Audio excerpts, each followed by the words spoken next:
យើងចុចនេះចុចទៅចេញមកនេះខាងនេះទៅជាធនាគារកសិករថៃនេះកសិករថៃចេញនេះកាលណាใส่ម៉ៃលេខនឹង40 លាខហើយវិញហើយអញណាគាត់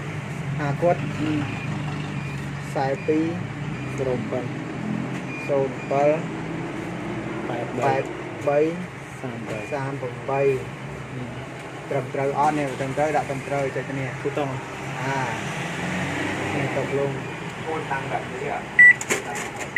នេះចេញឈ្មោះមកនេះណានេះឈ្មោះនេះនេះដាក់ចូលទេដាក់ចូលចឹងទៅតែនេះបាត់វិញរាប់បាត់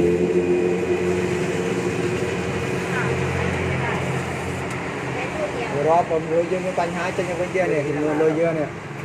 ឃើញនៅមើល2000នេះរួមទាំងស៊ីន 12000 ត្រឹមត្រូវអត់បើត្រឹមត្រូវយើងចុចនេះតោះអងនេះยืนยันนี่ค่าธรรมเนียม